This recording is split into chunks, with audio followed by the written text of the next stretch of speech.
নমস্কার, আশা করি যে যেখানে আছেন ভালো আছেন, সুস্থ আছেন।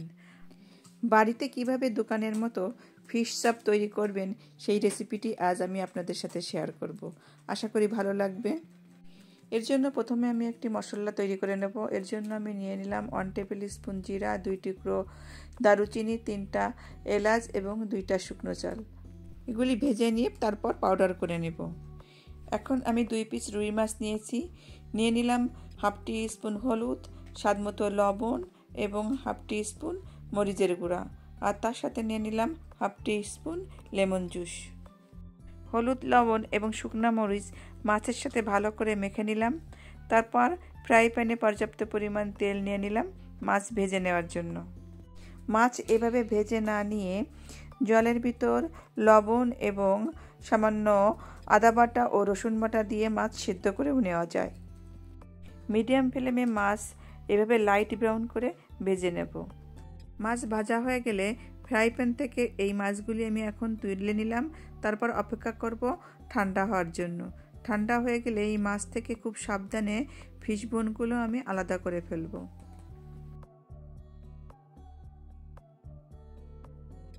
কড়াইতে নিয়ে নিলাম 4 টেবিল স্পুন তেল। তেল হালকা গরম হলে দিয়ে দিলাম 1 টিস্পুন আদা কুচি এবং 1 টিস্পুন রসুন কুচি। দিয়ে দিলাম হাফ টিস্পুন কাঁচামরিচ কুচি। এখানে কাঁচামরিচ কুচিটা কম বেশি করে নিতে পারেন, তবে চপের ভিতর যদি একটু ঝালের পরিমাণ বেশি হয় তাহলে কিন্তু খেতে মজা হয়। কয়েক সেকেন্ড ভেজে নেওয়ার পর দিয়ে দিলাম হাফ কাপ পেঁয়াজ কুচি। আদা, রসুন এবং পেঁয়াজ ফাইনলি চপ করে নিয়েছি। এখানে চপ করে দেওয়ারই চেষ্টা করবেন। পেঁয়াজ লাইট ব্রাউন করে ভেজে নেওয়ার পর অ্যাড করলাম 1 টিস্পুন জিরার গুঁড়া, 1 টিস্পুন মরিচের গুঁড়া, 1 টিস্পুন ধনিয়ার গুঁড়া, আরও দিয়ে দিলাম হাফ টিস্পুন হলুদের গুঁড়া এবং হাফ টিস্পুন গরম মশলার গুঁড়া। মশলা পেঁয়াজের সাথে একটু কষিয়ে নিয়ে এখন এর ভিতর দিয়ে দেব আমি যে মাছ ভেজে রেখেছিলাম সেই মাছ দিয়ে মশলার সাথে আরও 1 থেকে 2 মিনিট এভাবে ভেজে নেব। মাঝারি সাইজের 2টি আলু আমি বয়েল করে রেখেছিলাম, সেই আলু দুটি এখন এই মাছের ভিতর এইভাবে ভেঙে দেব। এখন আলু ভালো করে মিশিয়ে নেব। আলু ভালো করে মিশিয়ে নিয়ে দিয়ে দিলাম স্বাদমতো লবণ।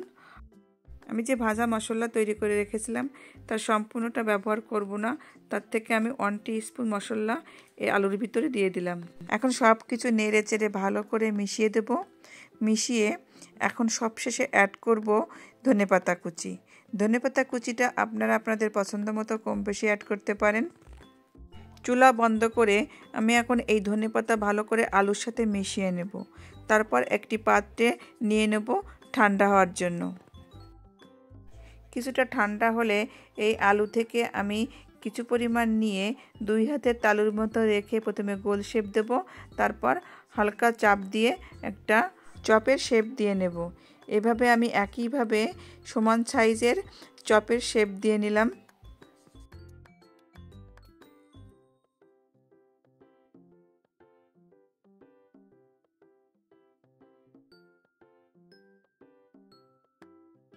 এখন আমি একটি বোলে 3 টেবিল স্পুন ময়দা, তার সাথে নিয়ে নিলাম 1/4 টিস্পুনের মতো গোলমরিচের গুঁড়া এবং স্বাদমতো লবণ।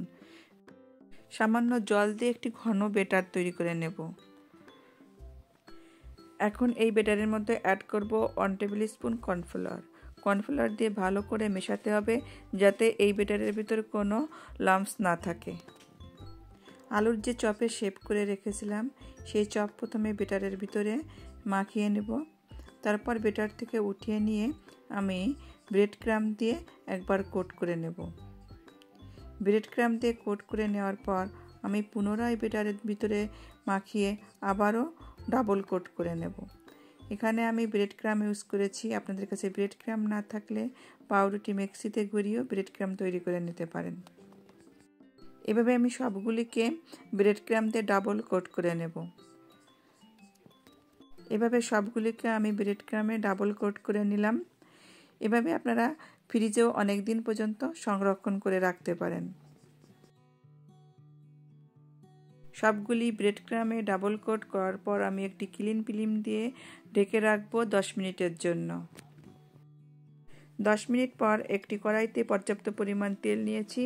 তেল মিডিয়াম গরম হলে দিয়ে দিলাম আলুর চপ ভাজার জন্য। আলুর চপগুলি হাই ফ্লেমেও ভাজা যাবে না, আবার একেবারে লো ফ্লেমেও ভাজা যাবে না। চুলার আঁচ এখানে মিডিয়ামে রেখে আমি আলুর চপগুলি গোল্ডেন ব্রাউন করে ভেজে নেব। চপগুলি 2টি ব্যাচে ভেজে নেব। প্রথম ব্যাচ ভাজা হয়ে গেছে, এখন এইগুলি তেল থেকে তুলে নিলাম। প্রথম ব্যাচ ভেজে নেওয়ার পর দ্বিতীয় ব্যাচের চপগুলো আমি একইভাবে ভেজে নেব। আশা করি রেসিপিটি আপনাদের ভালো লেগেছে। যদি ভালো লেগে থাকে তাহলে লাইক এবং শেয়ার দিয়ে আমার পাশে থাকবেন।